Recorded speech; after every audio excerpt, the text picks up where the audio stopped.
Bonjour tout le monde, aujourd'hui là encore, je reviens avec une nouvelle vidéo portant sur la lecture et la traduction d'un texte français. Cet article assure comment écrire bien français. Le texte a dit, je lis, prenez l'habitude d'écrire chaque jour 2 ou 3 phrases en français. Vous pouvez, par exemple, utiliser une nouvelle structure ou une nouvelle expression pour décrire quelque chose ou dire ce que vous pensez d'un événement. N'ayez pas peur, lancez-vous. Réalisez ce que vous avez écrit un peu plus tard et faites vous-même une première correction. Demandez ensuite à votre professeur de vous dire ce qui ne convient pas et pourquoi. Vous pouvez également travailler à deux et échanger vos productions pour vous corriger mutuellement. À chaque fois que votre professeur vous rend un devoir d'écrire, notez vos erreurs les plus fréquentes et essayez de comprendre pourquoi vous les avez faites. Consultez votre manuel ou votre grammaire, demandez des explications. Réalisez vos notes régulièrement. Lisez des textes français, le journal, des articles de magazines, de la publicité, etc.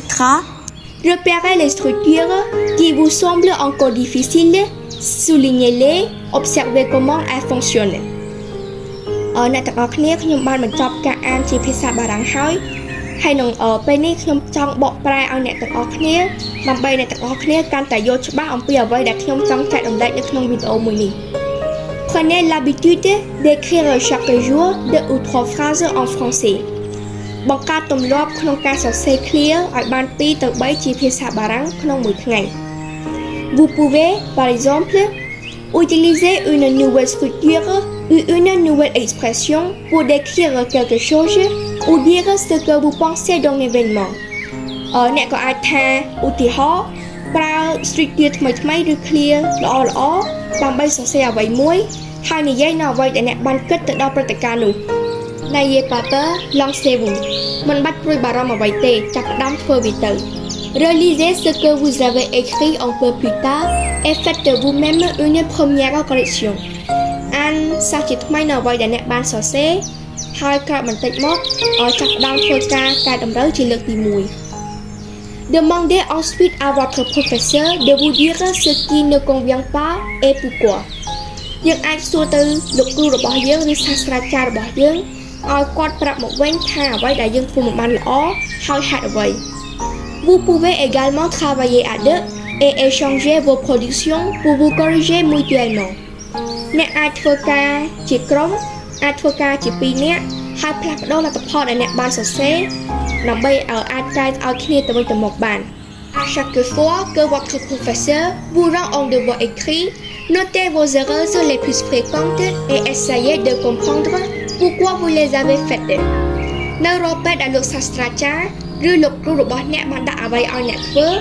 អ្នកត្រូវកត់សម្គាល់ពីការភ័ន្តច្រឡំដែលតែងតែកាត់ឡើងជាញឹកញាប់ហើយត្រូវស្វែងយល់ថាហេតុអ្វីបានជាយើងប្រព្រឹត្តកំហុសមួយនោះ Consultez votre manuel ou votre grammaire, demandez des explications. ពិភាក្សាដោយមើលសៀវភៅដៃឬមើលសៀវភៅវេយ្យាករណ៍ហើយស្នើសុំការពន្យល់ Réalisez vos notes régulièrement. អានហើយអានទៀតនៅអ្វីដែលយើងបានកត់សម្គាល់ Lisez des textes français, le journal, des articles de magazines, de la publicité, etc. អានអត្ថបទបារាំង កាសែត អត្ថបទខ្លីៗតាមទស្សនាវដ្តីនិងការបោះពុម្ពផ្សាយជាដើម Repérez les structures qui vous semblent encore difficiles, soulignez-les, observez comment elles fonctionnent. ស្រង់ structure ថ្មីៗដែលយើងមើលទៅគឺវាពិបាកសម្រាប់យើងគូបន្ទាត់ពីក្រោមហើយសង្កេតឲ្យបានច្បាស់ថាហេតុអ្វីបានជាគេសរសេរឃ្លានោះ Merci beaucoup, à bientôt.